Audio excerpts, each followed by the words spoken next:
All right, I will call this meeting to order. Meeting of the Glendale-River Hills School District Board of Education, July 9th, 2025, regular board meeting. We'll take a roll call, starting with Chris Robinson. Here. Katie Avalos. Here. Danielle Bailey. Here. Carla Pennington Cross is here, and Cronwell is excused. She is on holiday overseas. At this time, you may stand and say the Pledge of Allegiance if you will. I pledge allegiance to the flag of the United States of America and to the republic for which it stands, one nation, under God, indivisible, with liberty and justice for all. All right, on to item 1B, agenda approval. I move to approve the agenda. Second. Motion by Danielle Bailey, second by Katie Avalos to approve the agenda. Any discussion? All in favor? Aye. Motion carries. Item 1E, approval of board meeting minutes for June 18th. It's June 18th. And there are no minutes from June 30th, right? No, well, I haven't done them yet. Oh, okay, no problem. So June 18th. I move to approve the June 18th minutes as attached. Second. So a motion by Danielle Bailey, second by Chris Robinson. Any discussion? All right, thank you as always, Chris, for putting together. Actually, I didn't. It was all Diana. Thank you, Diane. All right, all in favor? Aye. Motion carries. Minutes are approved. Moving on to our meeting grounding. Would it be able to throw that up? So I thought as we start our new year of work that I would ground us in one of our equity non-negotiables, which is that we listen to each other. And invite us to join in giving deeper meaning to that idea. Two of the sub statements under that equity non-negotiable is that we share power and we create safe and brave spaces for all voices. So I've been thinking about how listening to each other is about more than just hearing each other's words or reading each other's words. If we go to the next slide, it means listening to understand, which is sort of a basic equity idea built in empathy, right? So, we receive information, we grasp it, we remember it, we evaluate it, we respond, right? In a empathy-based model of listening, we're going through this sort of journey. And so I really liked this graphic where listening to understand is where we soak in someone else's perspective, whereas listening to respond is where we hold on to our own perspective and continue to push out our perspective. And that creates a barrier to building empathy and understanding of someone else's point of view. So I actually keep a graphic on my computer. If you move to the next slide, which includes two lists. One is a list of listening to respond, which I call meh. And the next one will be listening to understand, which I call yeah. So some of this to me is not super intuitive. So I have to consciously work on this. When we listen to respond, we're engaging in surface listening, which means not really paying close attention. We're kind of keeping our own thoughts in our mind. We're listening for solutions, which means we're not kind of settling into what the other person is saying, but we're stuck in our head thinking, oh, how can I solve this? How can I solve this? Interruptive listening, obvious. We're moving on to our own tangents or being impatient. Inquisitive listening sounds great, but I think, here it's a term of art, meaning where we remain rooted in our own agenda.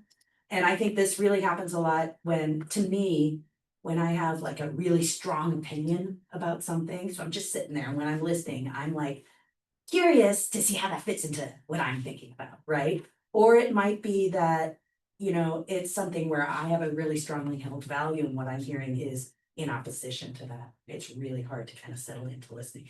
And then editorial listening, where we're just like processing and revising the person's meanings in our heads to kind of think of it from our perspective. So that's listening to respond.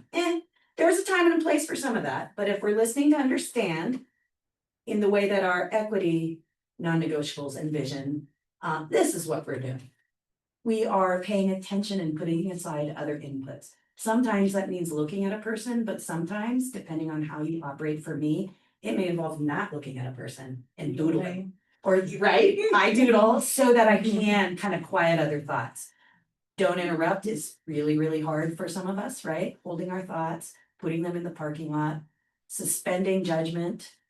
And that's especially hard for me, again, when I have really strong opinions about something already, or what I'm hearing is in opposition to what I believe. And the fourth one I think is really important, listening for meaning. I think of that as open mind, open heart, like leaning into empathy, right? Seeking clarity is an area that can go wrong. Like if we ask questions, it should be to understand and not to challenge a speaker's view. And then pausing, kind of sitting, letting things sink in and evaluating what we're hearing before we respond. So that's listening to understand. And I would encourage us to consider leaning into this model as we work in meetings and modeling this for our community. And that's my grounding. And I want to say that I think, Chris, you model this really beautifully. And so my shorthand is going to be more like Chris. And when it comes to listening to understand. So there. And if you want my double-sided list that I keep on my computer, sure. Oh, I'd love it. Okay. I'll print it or send it to you. Okay, on to the next agenda item, 2A, public comments. At this time, visitors may speak on any non-agenda item. Yes. Welcome. Welcome. As your name and address for the record. Cheryl Peters, Glenda Heights, 2315 West Van Hope Road. I just wanted to invite the board and everybody to our anniversary party of 35 years this Saturday at Maslowski Park. We rented the park and we're having games and face painting and candy and snow cones and projects and things for the kids and our families. So if you're available, we'd hope to have you come. It's from 10 to 1. To one. All right. Thank you. Yeah, Thank welcome. you. I'm trying to make it. Me too. I notice it. Do we notice it? Yeah. Okay, let me add that to my notes. You have a public board review. And Dawn has some. Okay. 35 years. Wednesday. Congratulations. Yeah, big deal. Grace, Wayne. From Wayne Martin, 7275 Northport Washington Road, apartment 1221, Glendale, Wisconsin. In the previous meeting, it was mentioned that there would be additional costs to implementing a policy to allow unused sick pay to be paid upon leaving the district. There was the question of how to fund that. I had commented about paying for that going forward with the funds saved from Teachers on Call. Payments in comparison to the prior year if or when policy changes. With the Wisconsin budget passing and increasing the Fund 27 reimbursement rate, I'd also use the savings and transfers from Fund 10 to Fund 27 next year or the year after as a one-time startup money for an OPEB to pay out unused sick leave. Okay, thank you. People are taking notes. Everyone's taking hard notes, Mr. Martin. We're trying to keep up. Thank you. Thank you for those thoughts. Anyone else? Thank you. And I'll be able to share that. All right. No one else online? No other comments. Okay. Moving on to item 3A, notice of student academic standards. All right. So Jenica Stick is unable to be with us tonight. Therefore, I'll be presenting on her behalf. Board policy 0151.2 states that at the first meeting in July, the board will include an item on the agenda to approve a notice that clearly identifies the academic standards that are going to be in effect for the 25-26 school year. This is part of our annual noticing. This will also be displayed as well on our website. So within board docs, you can see the information about the academic standards, which are linked to the Wisconsin state standards. And it also includes our notice, below that, which is the notice of the Wisconsin, academic standards for all subjects. And then below are the link to those standards, so anyone who's on our website would be able to then link to those standards and have access to them. So I am recommending that the board approve the notice so that we can be in compliance with our annual notices. I move to approve the recommended academic standards and notice there. Second. Hold on, writing it down. And we'll. Discussion, Chris? Any thoughts or comments? No, we're following the law and we're following Wisconsin's academic standards. Doing what we have to do. Katie? Pretty good in there. Danielle? I have just a couple suggestions. So right now our website, the academic standards on there are out of date. Yep. So just want to make sure we update that. Yep. But I wanted to suggest that, so the links that we link to on those standards on our website are the same as what we do in this current notice. And they go to the DPI page, which is like the general page for the standards, and actually contains several standards on the main page. Like, so you have to read it to understand. There's revised standards, there's the earlier versions. For science, for example, it says you can follow the Wisconsin standards or next gen standards. Yeah. So I actually think it could be clearer which standards we are following. Because we're not clearly saying like Wisconsin, so there's, so either you could link directly to the standards we are using, like just skip the main DPI page and go directly to the standards we are To using. the PDF of the Yeah, adopted Academic standard. standards, Okay. right, I think, or you could just list them out. I was gonna suggest that the notice itself, the last line we keep using is really strange to me. The following academic standards were adopted in July of 2023 and no edits have been made since that time. Unless that's like legally required, which I don't see in the policy, could we just say the following standards were adopted in July of 2025 for the 2025-26 school year?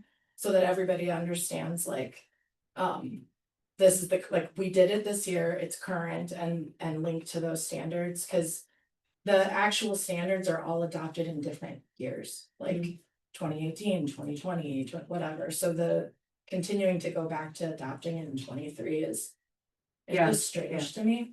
Yeah. So I'm fine with approving this if, but I'm curious if anybody has, like, if those things were.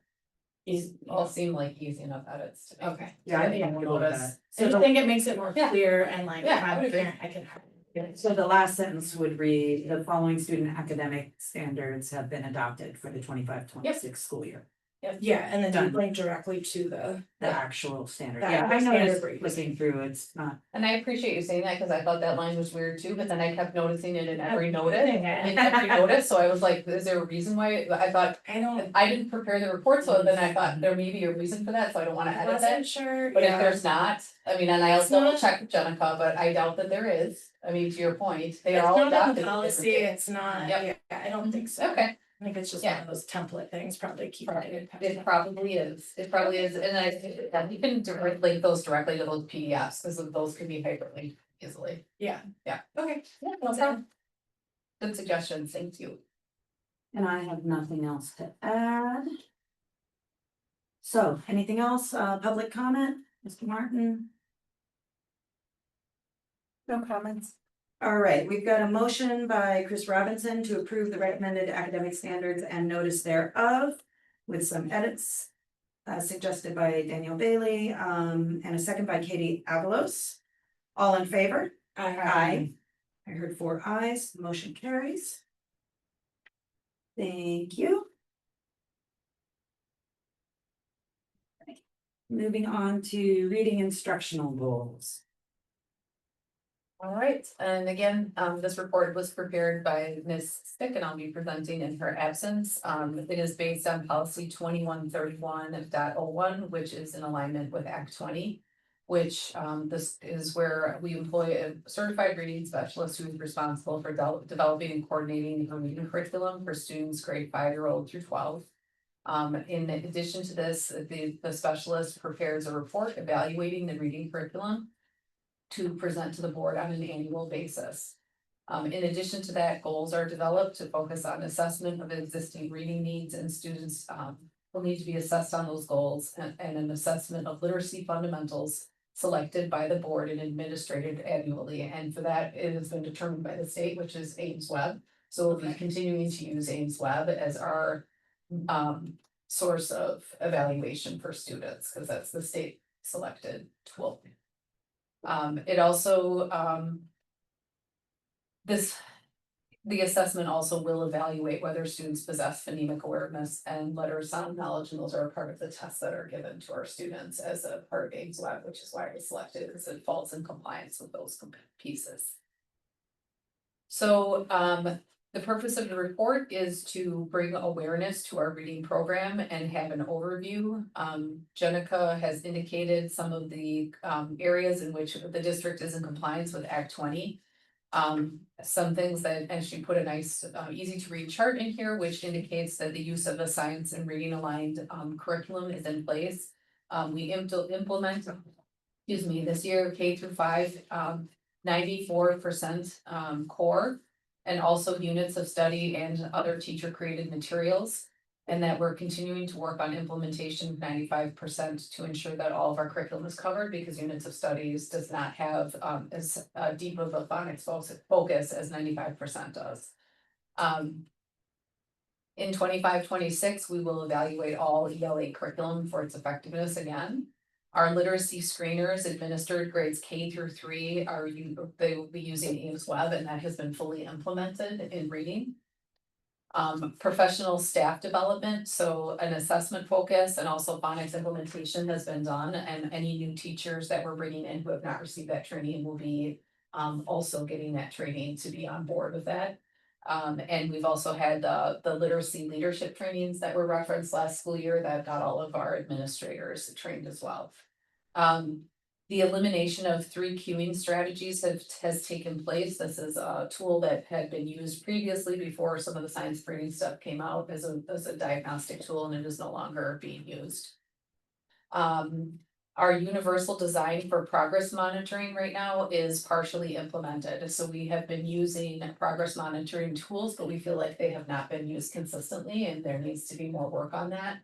This school year, we are using something called Fast Bridge, which has been built into that to monitor, but we will likely look at using some of the Ames Web schools to monitor in the upcoming school year. Our core curriculum for grades K through 5, there's an implementation of structured literacy across all the elementary grades with the addition of 95% to get at that fidelity. Some grades didn't get to every unit in this first year as they're learning, as teachers are learning that new curriculum. We have work to do to make sure that they're cycling through and keeping that structure and pacing. And Jenica's been working with the team on walkthrough models and audits about how they can work to get to that space with our literacy coaches. We have been consistent in terms of the instructional routines and phonics instruction daily. Areas that they felt like there was improvement would be that adherence to the scope and sequence, and making sure to include more PE and coaching support around those skills. So interventions for our students at tier 2 and tier 3 have been delivered both using pull-out and in-class models. So sometimes our coaches or our teachers will push in with small groups in those spaces to deliver interventions. Sometimes those students come out and work in a coach's space for that. There's been ongoing through standardization, though standardization is needed across buildings. So the way that we're monitoring our students who are in intervention needs to be consistent between both Parkway and Glen Hills. Program effectiveness, we are working to create a process dashboard for reporting out progress on the monitoring data, similar to the tier 1 proficiency data reporting. So tier 1 program monitoring to Ames Web data focus on the growth and reviewing the new benchmarking for the 25-26 school year. So Ames Web is actually looking at moving some of the benchmarks next year.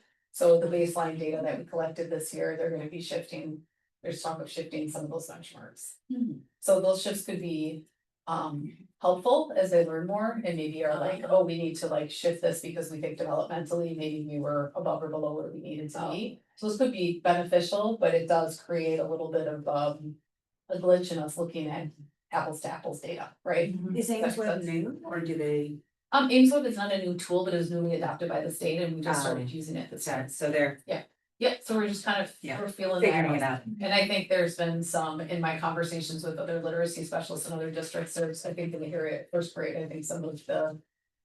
Some of the skills, as Chris is laughing and smiling next to me, some of the skills get a little bit off based on child development. Mm. Yeah. Okay. Professional development and literacy coaching. So the coaches help support the implementation of 95% core.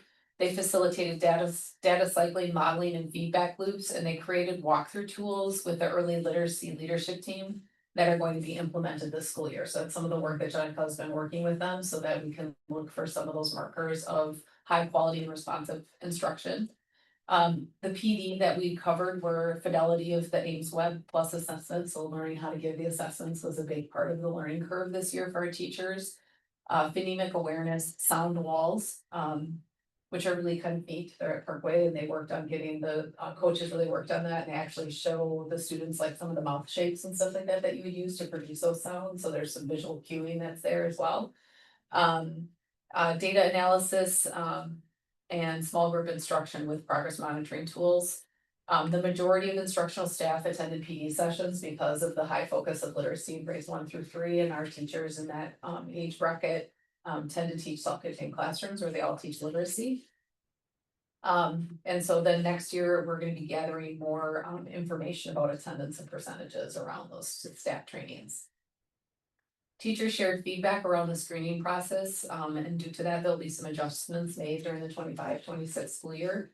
And it will also be collected on instructional data, collection tool this year, and I think the volume of a whole new assessment package and tools is a lot for teachers to take on, and I think it felt a little bit burdensome, there's, some glitches in how we work through some of those cycles and how we get that work done efficiently within the school day is gonna be part of that work, but I think another part of it too is where can we dial back some of our other assessments as these are required.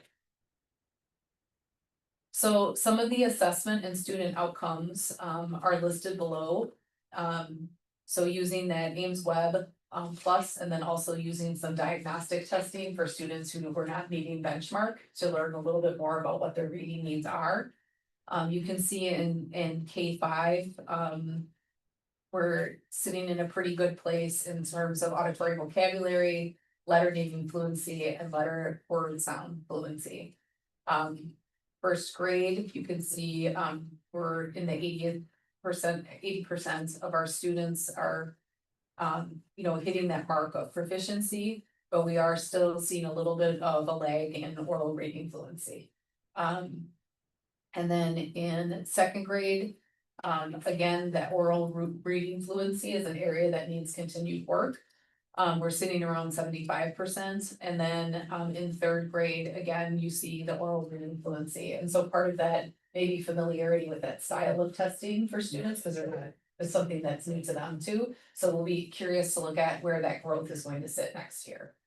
So part of my conversation with a question that came from a board member prior to our meeting, I was around sort of the statement of goals here, and when I look at the board policy indicates that goals would be tied to student outcomes. So I was able to have a brief conversation with Jenica today where we talked about where these scores sit and really looking at getting us closer to that 80% range in all grade levels, which would be something I think that would need to be adjusted within this goal for our students, so that it's reflective of student outcomes rather than just the action steps for next year, right? And so moving our student performance on that is gonna be an important piece. And so I appreciate the push from the board around that and the relook on policy and also Jenica's willingness to see that that line needs to be threaded, right? So is that then what we should be considering tonight? I think so. Setting a program goal of achieving 80% proficiency. Yep, in all literacy areas.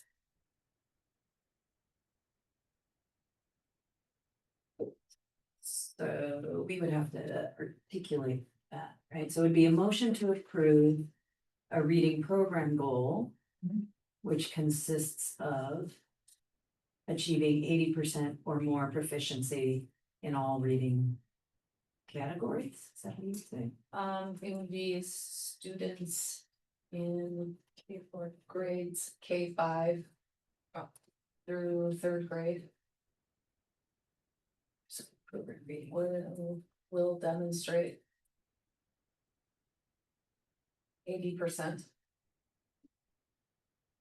proficiency by June 2026 in all reading, all tested, all assessed. Sorry, All assessed reading categories. areas of Assessed. literacy, Ames assessment Of categories. areas, all assessed areas of reading. Because it's actually reading that they're assessing, not writing, so I don't want to put literacy there. All right. So that's the recommendation. Yep. Can I just ask something? Of course, you wanna put as assessed by Ames Web or no? Yeah, that's what I was. Yep. In all Ames web assessed areas of reading, Yeah, like that. perfect.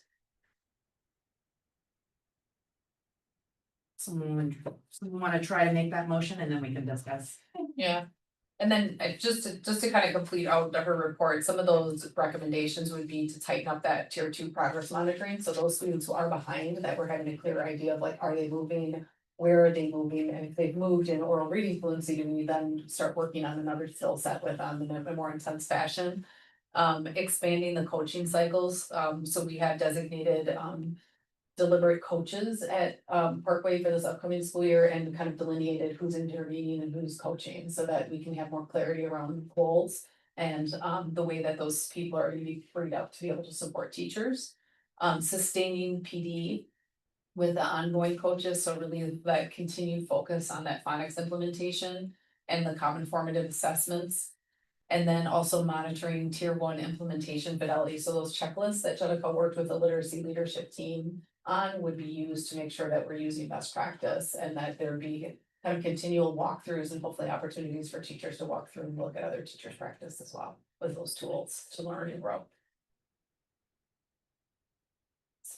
Okay, I would suggest whoever makes the motion, let's just pause and wait before we get a second, so we can make any friendly amendments that are necessary.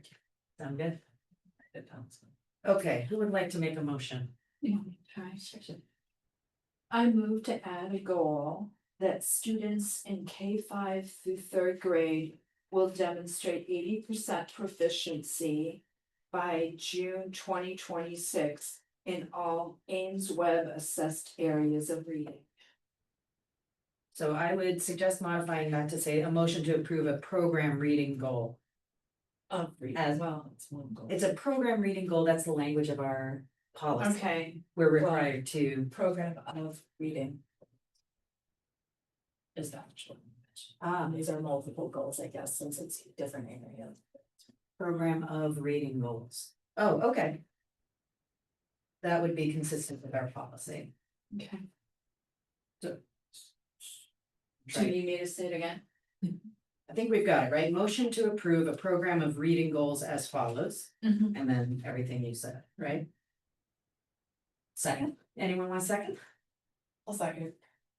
All right. Discussion, we'll start with Katie.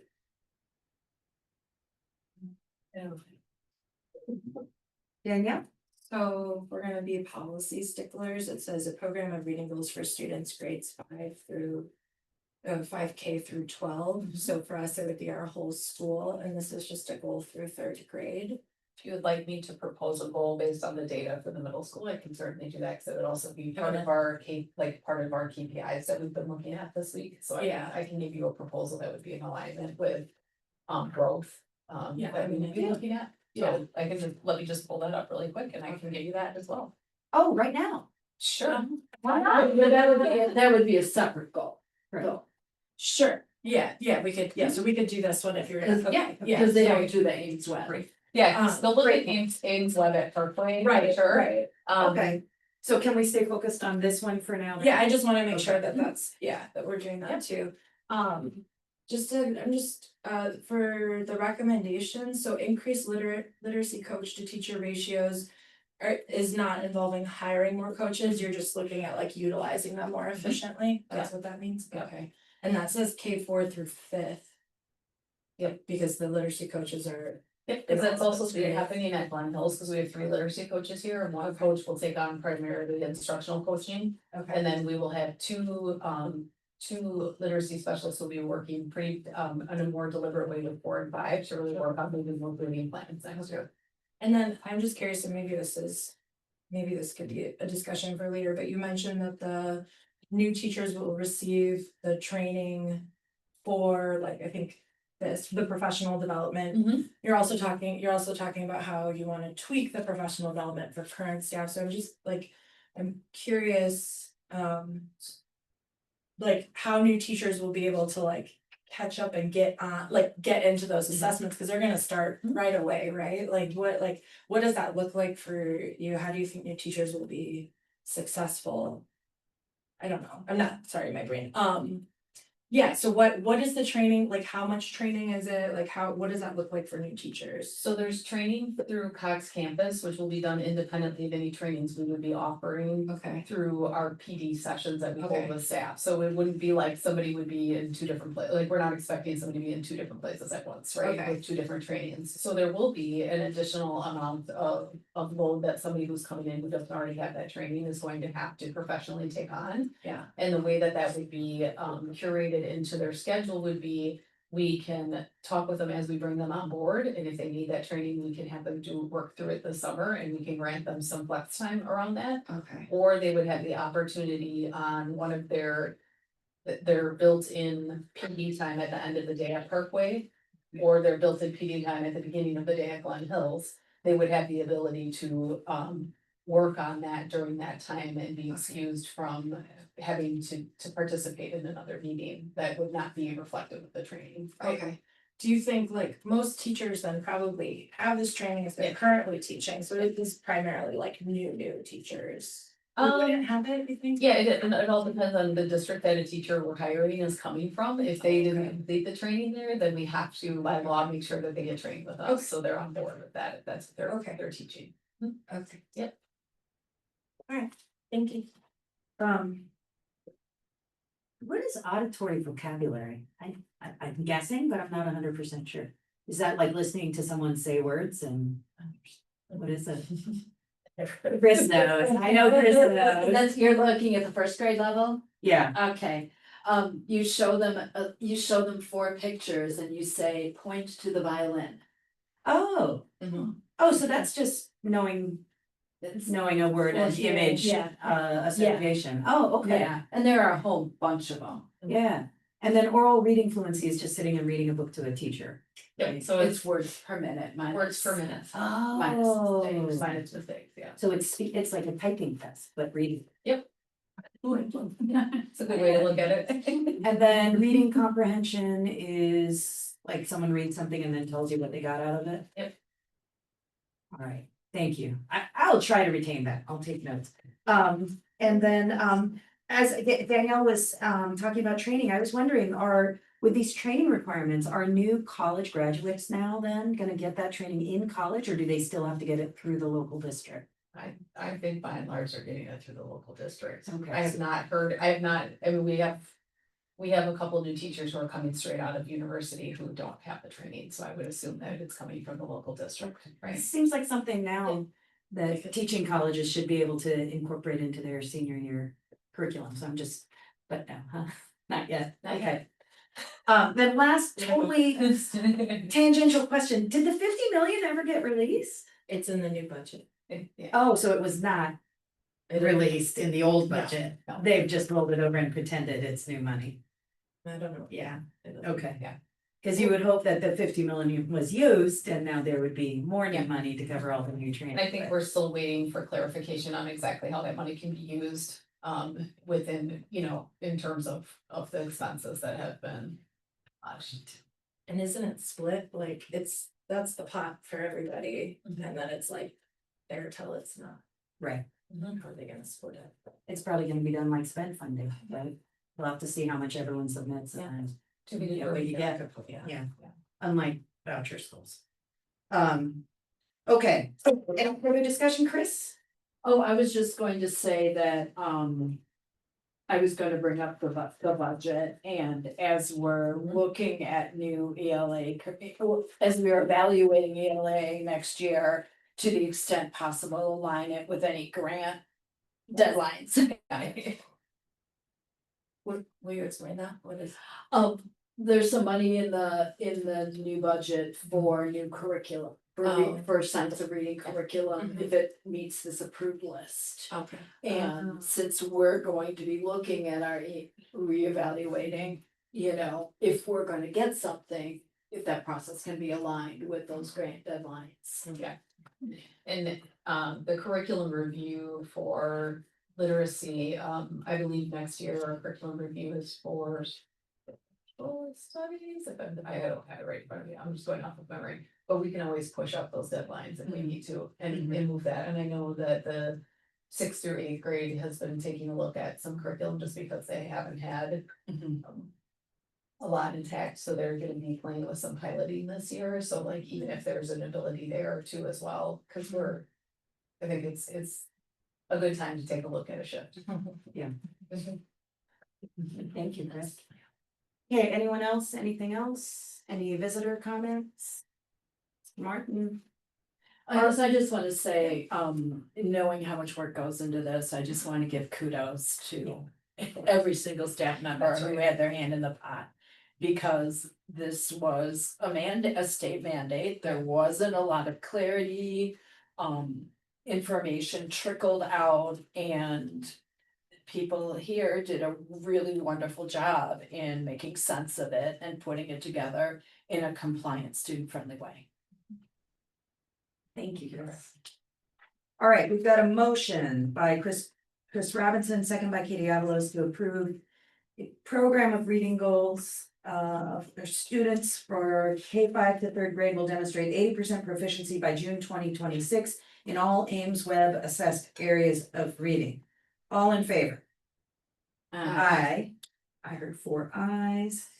Motion carries, and then Anna, do you have a second proposed reading goal for We could do the upper grades, or do you want to hold off on that? No, I think it's here now.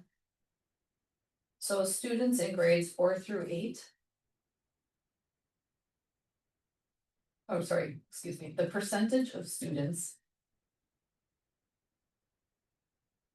in grades 4 through 8 who meet or exceed their growth target on the STAR test will increase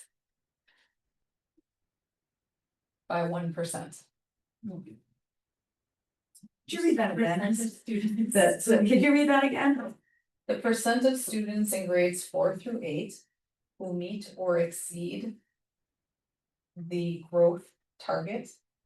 I think it was their growth target, you had said. It would be it's Okay. the growth target, Okay. sorry, Okay, cause it'll vary, the growth target okay, will increase by 1%.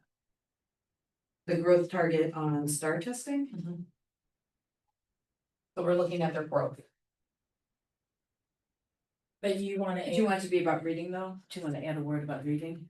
Oh, yeah, it would be the STAR reading test, Okay. sorry. And you want to propose a goal where the percent who are meeting or exceeding will increase by 1%. Yep, cause our goal over 5 years is to increase by 5% in that area based on the data that we have, and so this would be our track towards meeting that goal over 5 years. Do you know that, oh, sorry, should we do a motion and then discuss? Yeah. All right, so is there a motion? I have a motion for another program of reading goal. The percentage of students in grades 4 through 8 who meet or exceed the growth target on the STAR reading test will increase by 1% by the end of the year. By June 2026? Yes, thank you. Okay. A second. Okay. Daniel Bailey seconds. Discussion, Danielle? So do you know the current percentage? Yep. Of Hemwood staff? 50%. Okay, and if roughly grades 4 through 8 is a population of like how many? 500. 500. So 1% means 5 kids are gonna increase their is that, am I doing the math right? Like 5% of students who meet or exceed, so that we would need 5 kids to go from not meeting or exceeding to meet or exceed their growth target in a year of 500. So in 5 years, we want to get 25 kids who are not there. Or no, am I doing it wrong because it's 500, so that means 50% already do it. Yeah. So it's, so Right. 250 kids are not, And you wanna move 5 of them. no, you wanna move two or three, Yeah. 2.5 kids. And in 5 years, you wanna move 10 of 250.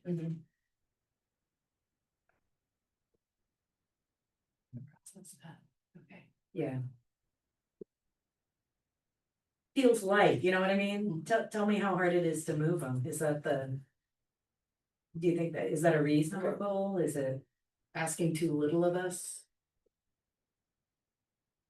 You know what I mean, I don't know what it's, I mean, and we fortunately have a reading specialist on our board, so I'm curious to hear more about that. Cause I don't know what's reasonable. Especially with new systems. So there's 2 different ways of looking, I just want to clarify though, but there's 2 different ways of looking at that. We're not necessarily saying that's like people who are proficient, we're talking about people who who meet or exceed the average growth, right? Okay. So that, I mean, to me, that's it's slightly different, but I can see where there'd be a push on that. When we look at the achievement gap between those areas, what we're looking at is we have a 13% gap in achievement between subgroups in that area. So we could look at gap closure too, would be the other area that we'd look at. Another thing we might be able to look at, instead of just focusing on the proficient and exceeding expectations, would be the percentage of students who move from one level to another. So we're looking at the standard growth projection. We're talking about kids who meet or exceed the standard growth projection. So what we're saying is we're gonna continue to grow. We will continue to, we want kids to meet that growth perception. Right now, we have 250 kids in our school district who are not growing as quickly as the other 250, right? So we wanna try to move them meeting that growth percentile. So that's the difference between, it says that we're not looking at proficiency. Got it, that's way different. Okay. It is So different. the standard growth rate is what? Like what's standard for growth? Standard growth based on their assessment is like hitting this 50 point mark within their scaled scores. So this would mean that like if a student, for example, is at a 45 SGP, that means that they probably moved up. I mean, they're probably still proficient, right? But they just haven't grown as quickly as their other peers. So what we're trying to do is accelerate the rate of growth for students, which then will impact the level of proficiency. Oh, okay, I feel dumb right now, which is not, it's just, cause I'm understanding that it's not moving levels, it's accelerating growth, I'm getting that. So there's a standard rate of growth. Which is, I'm not quite getting that, so if I'm a kid and I'm proficient, and I'm, what is that, 60 or, is that proficient if I have 50, then. And that's not a percentile. It's not it's a It's a school, school. right? No, but if you're proficient, you're in the 50th percentile or Oh, higher, right? So it is a percentile measure. okay, That's for proficiency. Ah, So proficiency is proficient. okay, you want to accelerate growth. So what we're looking at is really pushing up that growth measure for students, and part of the reason of pushing the growth measure is that we push the gap closure then. Well, if the right kids grow. right? If you're targeting the kids who aren't. That's why there's an overall growth goal to Okay. try to increase growth of our students. Okay. And then there's also we also will be bringing forward a targeted goal that looks on the gap closure specifically. Okay. And if that's too much and you guys wanna pause there, we can. Yeah, maybe it could, Yeah. I mean, Well, let's let Chris and Katie comment. Chris?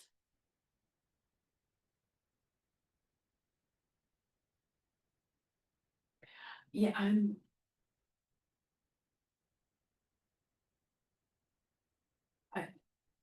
I think I'd like a little more time. Yeah. Because I'm trying to think, like Yeah.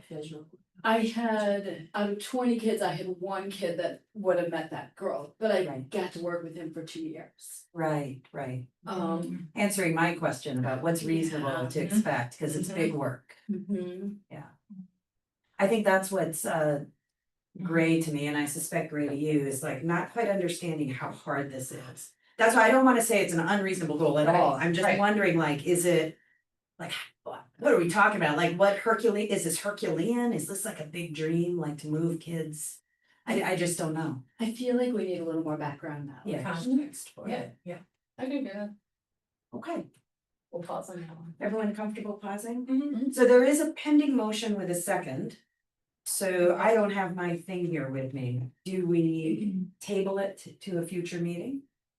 Yeah. I think that's what we would- do, right? Yeah, Or we postpone it? It's a I motion. I would move to postpone it to our next meeting? Or an August meeting, it's up to you what you can fit That's in fine. with everything else. Yes. Okay, so there's a motion to postpone. The second goal. Yeah, This to- motion yeah. to the next meeting, is there a second? I'll second. Oh, go ahead. Okay. Katie Apple seconds, all in favor? Aye. Okay, Thank you. thank you for Yeah. trying to get that done efficiently, Anna. Sorry. You have curious board members. Yeah. And I think it's good for us to get this information and understand. Partly it's about just 100%. understanding what kind of hard work is involved Mm-hmm. in moving this and understanding what a healthy and doable dream looks like. I would imagine it's pretty difficult because every year that like the proficiency bar also goes up. So Right. it moves the kid closer to that bar. Yeah, it's trying to catch up uphill. Yeah. Yeah. Okay. All right. On to 4A staffing changes. All right.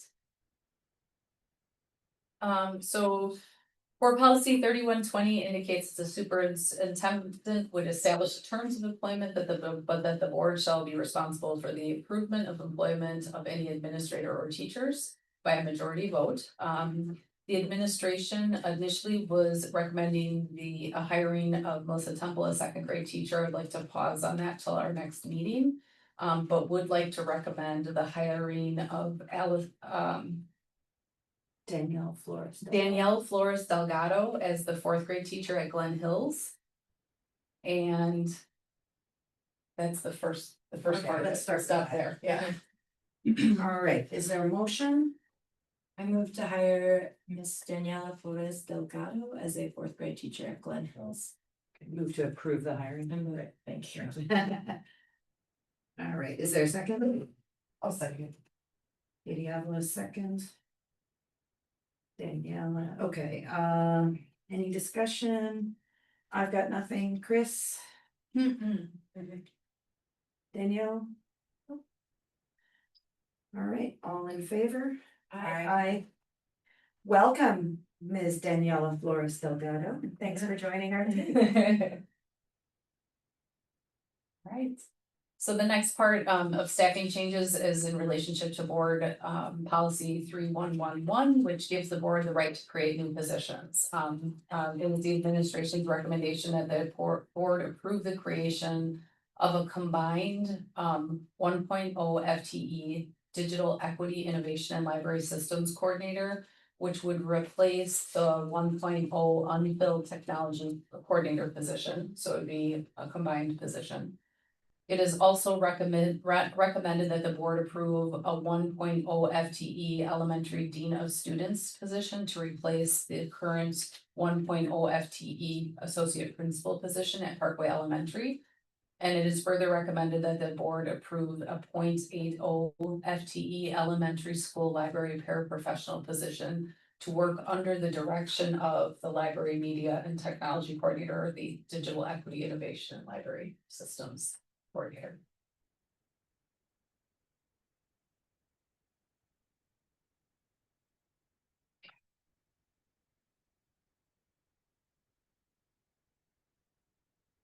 Can I ask a question? Of course. Is the paraprofessional a new position or is that repositioning somebody or That's something? Which The library media. The library The para. paraprofessional, I'm sorry. the paraprofessional would be a new position. And I think before we have a motion, for me, I think it would help, maybe we could start with the library systems coordinator and the school library para. Maybe you could explain to us what you're thinking with those two positions. Yes, I would be looking at, for the staffing position, so we initially had come to the board, I believe, in the spring. Let's put it that way, I don't remember the exact day, we came and asked for the approval of a technology coordinator position. And then we also had the resignation of our library media specialist. I would be looking at combining the library media specialist and the technology coordinator position and creating this digital equity and innovation and learning service or library services position instead, to help support both of those needs. So that person would oversee then our technology needs and some of those components around that, but there's also a natural connection to research AI and also making sure that we are incorporating some of the ITSE standards into, which are the technology standards. Yeah. Into the work that our students are doing in the classroom and providing that support for teachers. The paraprofessional at Parkway would be, we've typically had, we've had that staff position before where somebody has worked as a paraprofessional in the library and run the specials time that students have in the library space. That has currently in this past school year was done by our library media specialist, which means they cannot work on some of the other components of a district-wide position that services two schools. So it would be getting at combining those positions in order to better service students and then look at a more comprehensive look at the integration of those two things. Is there a library para at Glen Hills? There is a library para at Glen Hills, yes. Is that the official, that's what the position? It is. I don't know, Because when we yeah, hired Taylor, sorry. Okay, But there's already an assigned library para. there's a paraprofessional that's assigned to the library that helps with circulation at Glen Okay. Hills, yeah, and she's been in that position for like. What, 4 years? Okay, so then there, on your recommendation, there would be a para at each, and then one person running our tech and our library services. That's right. Okay. So does the savings from combining these two then fund the para? Is that? Actually, there probably, if we were to look at it, yes, Okay. yes, and there may be some savings in that. Okay, Okay. By combining two. got it. have you guys calculated the savings? Or what the cost difference is, since we're adding positions? We can't say, we don't know if it's cost neutral or cost saving or costs more. I don't think it's cost more, for sure. No. For sure, I know it's Just not cost more, estimating, it could be cost neutral depending on who we hire, right? Okay. Yeah, because you're taking two Yeah. professional positions, one of which has not been filled yet. Mhm. And we're gonna abandon that course if we Yeah. do this. Well, two that are basically unfilled right now. but Right, yeah. and you would turn them into one position and then you would hire a para. Mhm. So it's taken two more expensive positions and turning it into one. Slightly more than each of those, and then one para. It's slightly Right. less than.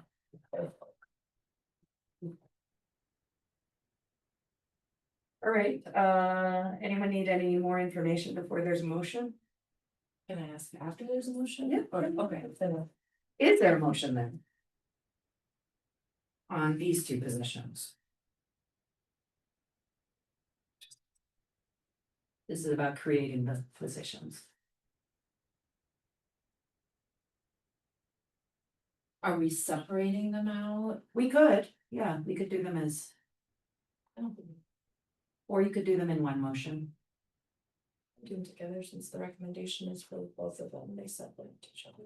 Oh, you mean put the two and then do the dean of students separate? Yeah, I would do that separately. Okay, I move to approve the creation of a digital equity innovation and library systems coordinator as well as a library paraprofessional. You're elementary. Elementary, yeah, sorry. Oh, sorry. All right, discussion. I think we're starting with Christmas. No, Katie this time. I like the idea of combining them. I feel like in the past, it had been mentioned that we are required to have a library professional in the district. Does this still meet that? Yes, we would have to have somebody with certification, in the library to use common school funds. Okay. Danielle? Can I follow up then? So is that, so if you wanna hire somebody who's an instructional technology coordinator or has that license, but not the library media specialist, how are you still meeting the requirement for? Because we have another staff member on board that has a library media specialist license. Is that the, who is that? Diana. Oh, didn't know that, Diane. Nice. So, okay, so that means that, so would Diana take on like additional roles or responsibilities with relation to that, or you just need someone on staff with the certification? Much. It would be reviewing the purchasing. Okay. So not an added responsibility? I mean, Okay, okay. I mean, I already do other purchases, so yeah, that she would does, be. okay, yeah. a different- Diana does No, purchasing not for really, part I of mean, her it's job. just, it Yeah. kind of is, yeah, okay, that's what I was trying to Yeah, understand. yeah. Are you, yeah, are you, okay, good. And then. Oh, I was just thinking about, so if you're cross-referencing, cause you had the job description for tech coordinator, right? And then you have Taylor's, whatever the job description was for the library media specialist, and then the paraprofessional, so. If you're cross-referencing those, are you like pretty confident we're meeting all the demands of, like, we're still meeting. Whatever those duties and responsibilities were of these two positions we were looking to fill, like when you're crossing them, this person's gonna be able to. Fulfill. Right, I think the biggest component of this would be that you're having that library paraprofessional at Parkway, because the library paraprofessional at Parkway would be teaching the 8 courses that Taylor used to be teaching. So that is a big chunk of somebody's day, so like from 7:15 till about 2 o'clock every day, Taylor was teaching classes at Parkway, so you remove those pieces, you free up the time to start to work on that, so legitimately. There may be some things that are gonna shift and we may look at that, but like, right. Looking at how also can we be innovative, thinking about the uptick in AI and all of those kind of Yeah. pieces that are a part of our world. That we're going to have to coordinate, we've talked about the need to balance the use of technology in more effective ways in our schools, so having leadership around that and somebody who's not. In a classroom and can look at that from a lens of inquiry and research through like a library lens would be a good way to get after that. Yeah, It's so a need in our district. right, so I think more importantly, I was thinking more about like our tech audit too. Yeah. And like, and thinking that this role is going to address, is going to help us address all those things that we sort of urgently identified as, and that, okay, that's what I was mostly. Okay, that's it, thank you. I was just thinking about whether the job is kind of big. It is a big job. It's a big job. It is. Be able to do, one person would be able to do it. Yeah. I mean, I remember that the librarian has always taught, I don't know if that's still true, but when my kids were coming through, the librarian was teaching. Was teaching online etiquette and civic responsibility, so it seems like a really nice blending, it seems Yeah, like a no. very sensible blending, and I appreciate you thinking creatively about Yes. this. And I think the other thing to keep in mind in regards to our tech audit is we are still working with Source One for our tier 2, 3 needs. And we Right. also have Right. Compunet that's helping Yeah. us to provide some of the like fix it type stuff Mhm. around like the typical, like the broken Chromebooks and stuff like that. So there's a couple areas of support that we also have there. That person is not an island as well. Right, Yeah. right. And I have to remind myself, this is also some of the money that will go into these positions comes out of the contract that we vended. Right, for our tech services, so yeah, seems like a good outcome. Yeah, it'd be really interesting. Chris? Any further Well, no, comments? just, I think that combining library and tech seems to be a trend, doesn't it? Yeah. As research has become more online and more digital books and such. Well, and cybersecurity is really hinged on human awareness around your risk, and so like there's a deep connection into teaching both students and adults around that, yeah. Mm. Okay, anything else from board members? Anything from visitors, any comments? Okay, so we have a motion to approve, motion by Daniel Bailey, second by Katie Avalos to approve two positions. The Digital Equity Innovation and Library Systems Coordinator and the Elementary School Library Para Professional. All in favor? I heard 4 ayes, motion carries. All right, and then the last position we're looking at is the Elementary School Dean of Students. Could you tell us more about that, Anna? I would be happy to. So we will be looking as Ryan Krager moves into the interim principal position at Parkway to not fulfill another administrative role within our district and remove the assistant principal position. And replace that role with the dean of students to help work more closely with our student services team there. Some of the key work that person would be involved in is sort of creating that positive climate within the classroom, working with teachers on implementing like behavior intervention plans with students and helping to monitor those pieces. This person would not be evaluative of staff as an assistant principal would be. This person will also not have the ability to suspend students, and that would be something that would be required of the principal to do that component of the work. So this person would be taking more of a proactive stance around behavior, conflict resolution, restorative practices with our students in the school and supporting adults in that work as well. Okay, is there a motion? I move to approve the creation of the position Elementary Dean of Students. As recommended. Second. All right, I don't remember where we are. I think we're on Danielle. Are we on? No, I think. I think we're there. It's either Danielle or you. Discussion. No, in my question, I was curious about the differences in a vice principal or a dean of students. And then my other Same. question was just, is this salary range, is that competitive and in line with like what, like 90% of market value? Is that sort of, is that? We looked at associate principals at the middle school area and looked at like a teacher, so that's why there's kind of a range there. Okay. Because it kind of would depend on the experience that a person would come in with, but if we also look like at a school counselor position or we look at a school social work position, those would also be in alignment with that. Okay, Mhm. is this like a common, like, is this a common position, right? I think, okay. Yeah, I believe Sherwood has deans of students at their elementary school. It's Oh, a okay. pretty common position in the elementary school. No, I'm excited for this idea of having somebody who is really there to focus on the students and the culture and families. Yeah, it's cool. What I have been curious about is what kind of background the person who would fill this position would have. I automatically thought social worker. You know, but I'm curious what, what kind of people do you see in other schools who are filling these roles? Are they administrators, teachers who are? Maybe like a combination of both. It might be somebody who's recently earned an administrative license and may have an eye on wanting to be an administrator as a first step into the work. Sometimes it's a teacher who has really great relationship skills with students. I've seen it in some schools where it's somebody who can't possess a teacher's license because they maybe haven't passed a praxis test, but have great relational work with kids and is somebody who can be a really positive influence. It really is about somebody's ability to do that relational work. And so there'll be, questions focused around that in the interview process with the interview team at Parkway to decide who that Yeah. person can be for Parkway. Yeah, hypothetically, it could be someone in-house. People in-house could apply. Yep, we always open any position, internal candidates can apply for. I love the idea. I love the idea of someone who's in more of a leadership role, but who does not have evaluative or disciplinary power. It changes the dynamic, you know, they're empowered to act, but not, it just creates a different sense of safety, I think.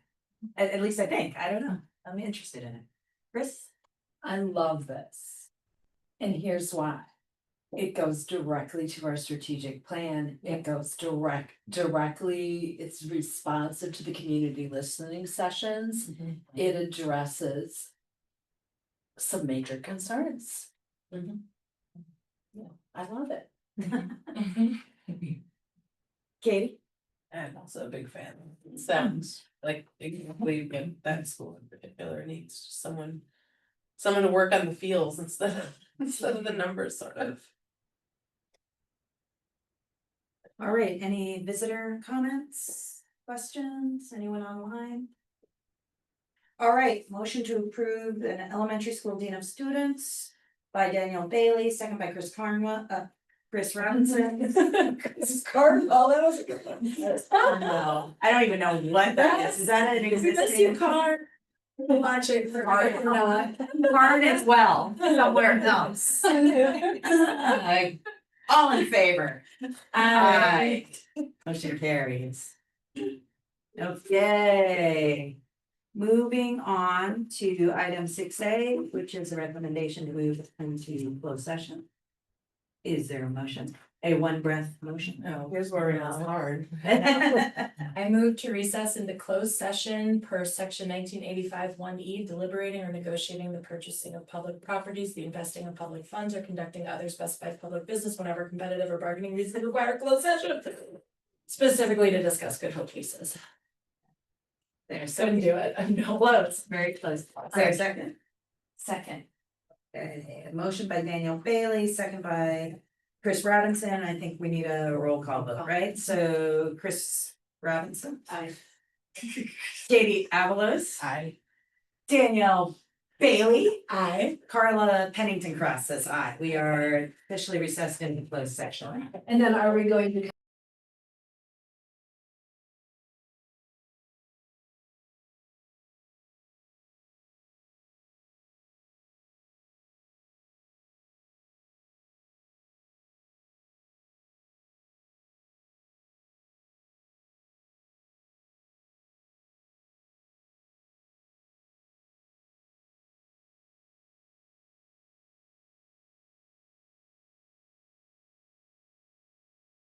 We are now. Okay, we are back in open session. And we are on to item 6C, if anyone would like to make a motion. I move to approve the lease agreements to offer to Good Hope tenants for 25-26 as recommended and discussed in closed session. A second. Okay, a motion by Karen Cronwell, second No. by. Oh, sorry, a motion by, motion by Chris Robinson, second by Danielle Not forgot. Cornell Bailey. Motion to approve lease agreements to offer to Good Hope tenants for the 25-26 fiscal year, as discussed in closed session. All in favor? Aye. I heard 4 ayes, motion carries.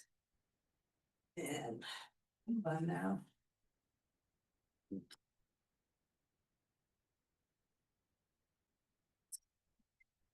All right, moving on to item 7A, board preview and planning. Wait, discussion. Oh, public com, You wish to make a comment? I just wondered when they were gonna be handed out. Defer to Anna and Michelle. I am probably after this meeting, Like tomorrow or right after the meeting? after the meeting, is that fine, or tomorrow? You have the edit. I would say we have a couple edits to make, so Okay, we'll okay. work on getting them to you tomorrow. Lease dates start would be on those for August 1st. Okay, then I just, John Peerless, 46 Bridge Club. I have not paid my rent yet because I assumed I was gonna be getting the lease Mm-hmm. a while ago. I will pay the rent now that I didn't know that. The lease is starting August 1st and not July 1st. Thank you. And thank you for being patient as we work through these legacy challenges. It has been big work and Michelle and her staff have been working night and day with a lot of legacy work and hard cleanup work over the last year. So I think I can speak for the board collectively and our staff that we very much appreciate your patience and your willingness to come talk with us and to just wait while we get our ducks in a row. Thank you. May I ask a question? Yes, I understand that this is gonna be for the upcoming year. Is there going to be further discussion, or when will you folks decide for the future beyond the year, what's gonna happen? Well, I guess, where do we stand on that? do you wanna take that one? Yeah, I mean, I think we need to, it's gonna be something that's gonna continually be on our radar and part of our discussions as we move into the fall. To have conversations and to also look at, we probably will look at surveying the community too, and around some engagement as well, around their thoughts and ideas around that. Around the property. Around the Yeah. property. Is there, to follow up, is there a time frame in which you would think that the tenants will have the opportunity to stay X amount of years? Do we have any idea at this time? I mean, I guess, is this a short term, a long term, a midterm? I'm just trying to get an idea. Do I need to start looking? Or is this something that nothing's gonna happen for 3 years, even if the community decides, yep, this is what we wanna do with the property? And if you don't have an answer, I understand. I think we don't have an answer. Yeah. I think unfortunately, because we do have these 3 properties, there's ongoing conversation and dialogue in community, on the board. As we try to figure out what to do, and I think it's just premature to be Okay. able to know. There's just a lot of moving pieces as we try to figure out fiscally what it means and operationally. In terms of serving students and how these properties move our mission forward. So I wish we could give you insights. I don't think we can. One last follow-up, if I may. Is there a time frame that you folks are either looking at or think you might be able to give we tenants that, okay, you're good for just point something out of the air, 6 months, or we'll give you a 3-month notice, a 2-month notice, just, I don't know, just. I think out of fairness and recognition of the work that you do, particularly when I look at the fact that we have a school that is being run out of there and a daycare that's being run out of there that would require some really big shifts, and also the work that you do as well, and giving tenants a fair amount of time. I think it would be something that we would want to be generous around the time frame that we give you so that you can do that. I'm not insensitive to the fact that there would be major upheaval with that, and that would require all of you to look for a new location to run the work that you're doing. So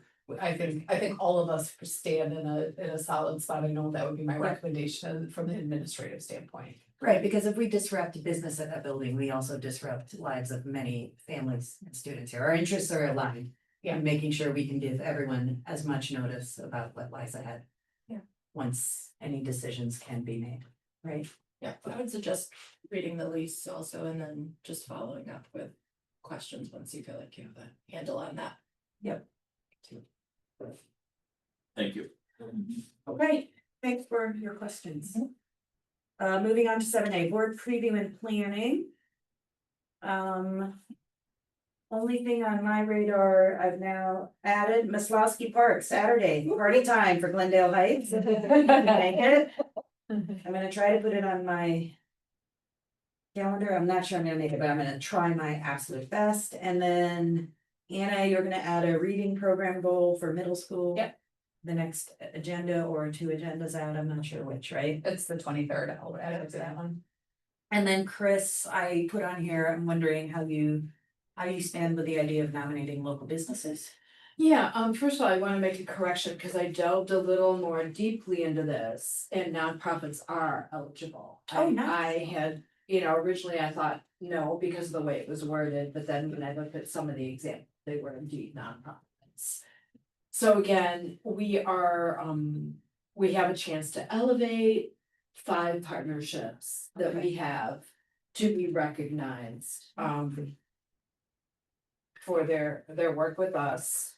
I would suggest we look at financial support and ongoing partnerships. Mhm. What's the deadline?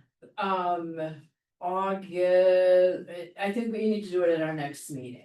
Okay. The deadline is August, I can't remember if it's the 5th or the 9th or something, it's early August. Okay.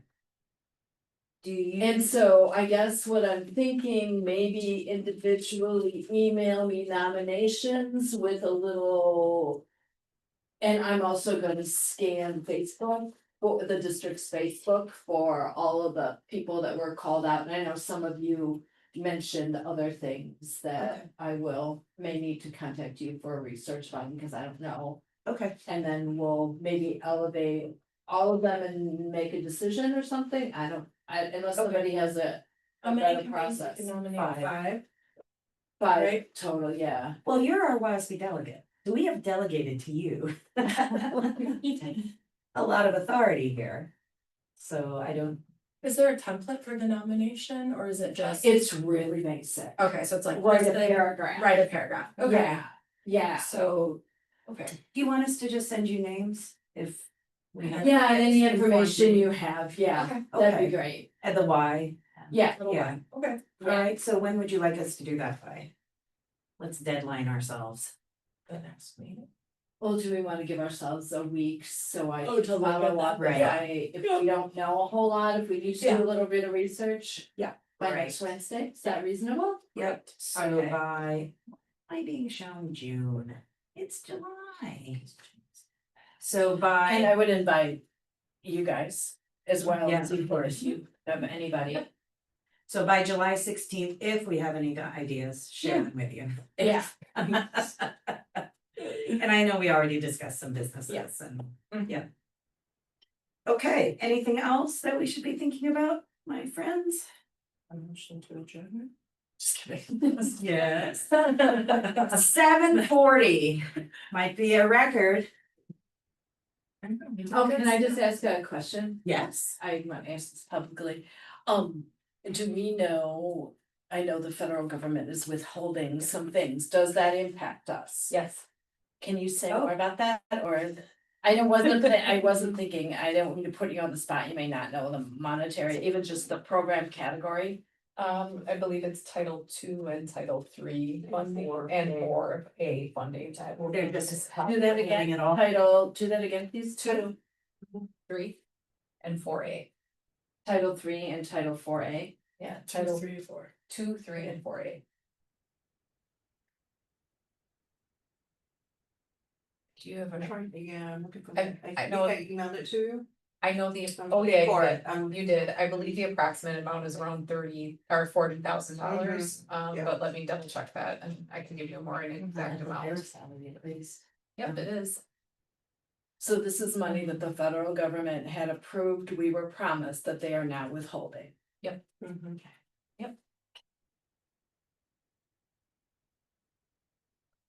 I hadn't. $40,975. What's the basis? Just Doge? Or like DEI. DEI. Is there something with that? It's across the board. Yeah. Just with. Yeah. One of them is ESL, I believe. Yeah, it's like Oh, yeah. Title Ah, 2. right. Mhm. Taking breaths. Title 3 is mostly professional development for Mhm. teachers. I'm not sure about Title 4. Here's that. For professional. Professional development as well, Mhm. yeah, so some development pieces there. Okay. So that is, you are correct in saying that is a healthy FTE position. Mhm. Yep, we look at that. Is that email worthy to like Ron Johnson, Tammy Goldman, or those are, right, or Gwen? Are those the people who would have some, right? Yep, Ron Johnson, Tammy Baldwin. Ron Johnson, Tammy. Mhm. Well, do you think you could send, if you have time, could you send forward to us an email about what money's being withheld? If it's not too much work, and then we Yeah, I'll could try to rally some advocacy Yeah. at the federal level. Mhm. One of us, if I have time, I could draft like a sample email or call script. We could invite community to do the same. Yeah, and we can also share with other. Yeah. other boards. Yeah, Yeah. great idea. Thank you. Okay, I move to adjourn. is there a second? Second. All in favor? Aye, 7:45. Sorry, I didn't do that tonight. Oh, that's good awareness. Thank you. The notice.